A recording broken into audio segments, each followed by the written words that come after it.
My name is Marijke de Jong, or Marijke in Dutch. I was born in Scheveningen in the Netherlands. So I was 7 months old when we immigrated to New Zealand. My parents had no idea about this country. So I grew up in West Auckland, and then as soon as we travelled a lot as children and went home to Holland when I was a teenager, and then I was travelling from when I was 16 on my own and came back to New Zealand in my 20s. My mother is originally from Israel. My grandparents are Holocaust survivors. My grandfather was in many Polish war camps, including Auschwitz, and my grandmother was in hiding, like Anne Frank, in the Netherlands, but in much worse conditions.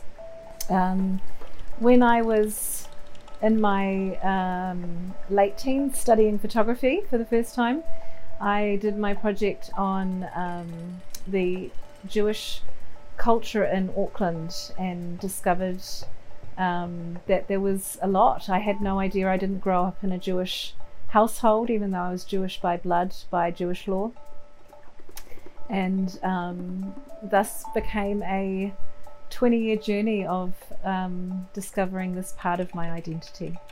I did struggle growing up without extended family around. I think I have an innate need for family. I remember the biggest thing I was jealous of my peers growing up was that they had cousins and they would go to their batches and they had aunties and uncles to confide in, or have that other parental feeling of someone who deeply cared about you and was invested in who you are and your future.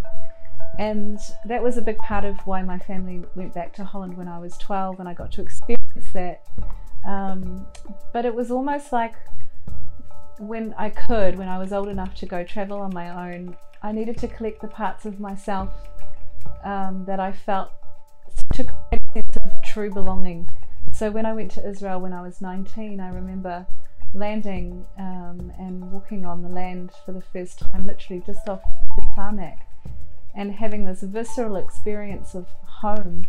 And it's very hard to talk about or to really describe in words, but it was one of the most impactful moments of my life. And although I wasn't choosing to live there, to have visited and to have that real sense of belonging to land that is unexplainable, helped me gather that part of myself to then make New Zealand my more permanent home. I feel really settled now. I feel settled to be here. I understand who I am, and I have a sense of my identity that I can move with while living in an adopted country. And I came up with a concept of weaving a native plant, obviously the harakeke, with a non-native plant. And then I decided actually to use linen. I was thinking about how could I bring through the feeling of my Jewish lineage, and I thought about the beautiful cloths that they use in ceremony, and I thought about that it could represent many cultures. I witness and I have experienced alongside my friends that happen to be Māori, the racism that occurs and is very much alive here, the subtle racism, the outright racism. And I wanted to represent a cleansing. So I ended up creating a dye with tenekaha bark. I soaked the linen in tenekaha as a purification, as a bathing, to create a sense of acknowledgement.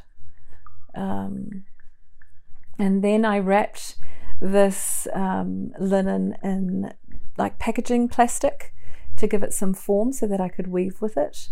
But it was also as a metaphor or a symbol of the toxicity that is wrapped up, that is cloth, that is clothed, that is swept under the carpet or behind the cupboard.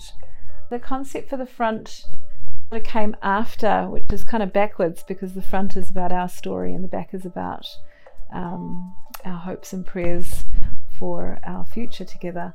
And I wanted it to be quite conceptual rather than realist. For me, there's the story of being born awake. There's the Star of David above my eye, and the first, that connection to that faith. And then my eyes slowly close, and then they open again when I land in Israel and start collecting the parts of myself again. And then they close again through some trauma, and then that splits apart to represent my babies. I have 2 children, 7 and 9. And then my divorce, so there's tears, and then through that experience my my journey to awakening, which is ongoing. So that's my personal story.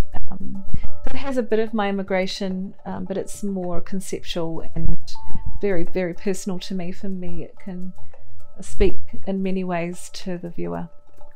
The hoi, the paddle, the waka paddle, for me represents all of humanity paddling through rocky waters right now, and the weaving together of many cultures, many peoples, to a place of oneness, some healing through the obsidian.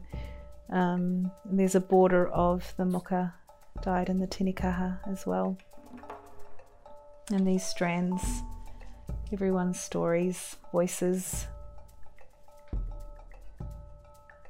the linen woven together with the native harakeke, purified with the tinikaha dye.